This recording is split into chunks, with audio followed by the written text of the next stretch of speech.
আসসালামু আলাইকুম, welcome to my page Sabiraj kitchen. সবাই কেমন আছেন বন্ধুরা? আশা করি আল্লাহর রহমতে অনেক ভালো আছেন। আমিও আপনাদের দোয়ায় অনেক ভালো আছি। আজকে আমি আপনাদের সাথে অনেক মজার একটি রেসিপি শেয়ার করব। আশা করি আপনাদের ভালো লাগবে। এগুলো হচ্ছে ডাঁটা শাকের পাতা।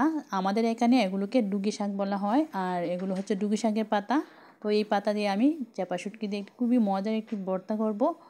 যারা খেয়েছেন তো আপনারা বুঝতেই পারবেন এই ভর্তাটা কতটা মজার।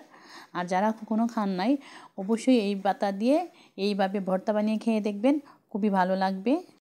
এখানে আমি ডাঁটা শাকের কুচি কুচি পাতা বেছে নিয়েছি। ডাঁটা শাকের এই কুচি পাতা দিয়েই কিন্তু এই চেপা শুটকির ভর্তাটা করতে হয়। এই ডাঁটা শাকের পাতাগুলো খুব ভালো করে ধুয়ে নিয়েছি। এবার আমি এগুলোকে মিহি করে কেটে নিব। এখানে আমি এবার নিয়ে নিয়েছি ভর্তা করতে আমার যে সব উপকরণ লাগবে সেগুলো। তো সেগুলো আপনাদের একবার দেখিয়ে দিচ্ছি।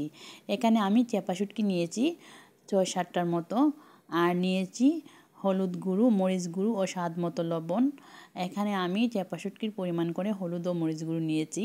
আর নিয়েছি পেঁয়াজ কুচি ও রসুন কুচি, তাও আমি চেপা শুটকির পরিমাণ করে নিয়েছি। আর এখানে শাকগুলো আমি কুচি করে কেটে নিয়েছি। এই ভর্তা করতে পেঁয়াজ ও রসুনের পরিমাণ কিন্তু বন্ধুরা একটু বেশি লাগবে। চুলার মধ্যে একটি ফ্রাই প্যান বসিয়ে এর মধ্যে পরিমাণ করে তেল দিয়ে দিয়েছি। তেল গরম হয়ে গিয়েছে। এবার আমি এর মধ্যে প্রথমে দিয়ে দিব পেঁয়াজ কুচিগুলো। পেঁয়াজ কুচিগুলো আমি প্রথমে হালকা ভেজে নিব, তারপর এর মধ্যে দিয়ে দিব রসুন কুচিগুলো।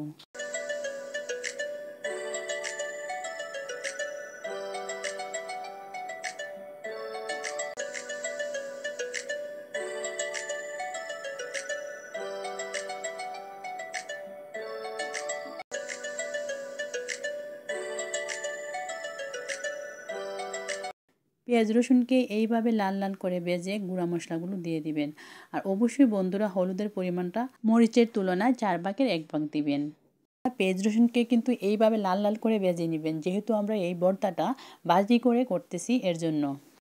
গুঁড়া মশলাগুলো দিয়ে দিয়েছি। এবার আমি এর মধ্যে দিয়ে দিব চেপা শুটকিগুলো। চেপা শুটকিগুলো দিয়ে এবার এর মধ্যে অল্প পরিমাণের পানি দিয়ে দিব। তারপর আমি একটি ঢাকনা দিয়ে ঢেকে রেখে দিব। চুলার আগুনটা তখন কমিয়ে দিব। কিছুক্ষণ পর ঢাকনা উঠিয়ে চেপা শুটকির ভিতর থেকে কাঁটাগুলো ফেলে দিব। আমি যেভাবে চেপা শুটকি থেকে কাঁটাগুলো সরিয়ে নিচ্ছি, আপনারাও সেইভাবে চেপা শুটকি থেকে কাঁটাগুলো সরিয়ে নেবেন। এইভাবে কাঁটাগুলো ফেলে দিলে ভর্তার মধ্যে আর কোনো কাঁটা থাকবে না। আর ভর্তার মধ্যে যদি বন্ধুরা কাঁটা থাকে তাহলে ভর্তাটা খেতে একটু অসুবিধা হয়। এখন বন্ধুরা আমি সবগুলো কাঁটা এইভাবে তুলে নিয়েছি। এবার আমি এর মধ্যে দিয়ে দিব কেটে রাখা ডাঁটা শাকের পাতাগুলো। এবার আমি ডাঁটা শাকের পাতাগুলো চেপা শুটকির সঙ্গে খুব ভালো করে মিশিয়ে নিব।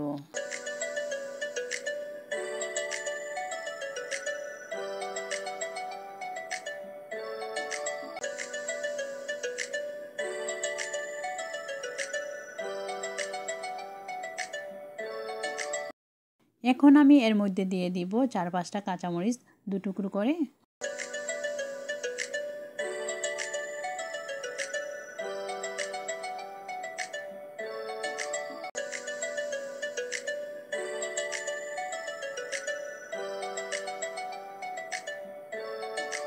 বন্ধুরা কাঁচামরিচ দিয়ে আমি আরও কিছুক্ষণ সময় ভর্তাটা নেড়েচেড়ে নিয়েছি। আর এই যে ভর্তাটা এরকম কালার চলে আসলে তখনই বুঝে নেবেন যে আপনার ভর্তাটা তৈরি হয়ে গিয়েছে। এইভাবে তৈরি করে নিলাম ডাঁটা শাক দিয়ে চেপা শুটকির ভর্তা। এখন নামিয়ে পরিবেশন করে নিব। তো বন্ধুরা আমি এইভাবে চেপা শুটকি দিয়ে ডাঁটা শাকের ভর্তা করি। তো আপনাদের কাছে কেমন লেগেছে অবশ্যই কমেন্ট করে জানাবেন। আপনারা যারা নতুন এই ভর্তাটা কোনো দিন খান নাই, অবশ্যই এইভাবে বানিয়ে খেয়ে দেখবেন, অনেক ভালো লাগবে। আর বন্ধুরা আপনারা যারা এই ভর্তাটি বানিয়ে খেয়েছেন অবশ্যই কমেন্ট করে জানাবেন আপনারা কিভাবে এই ভর্তাটি তৈরি করেন।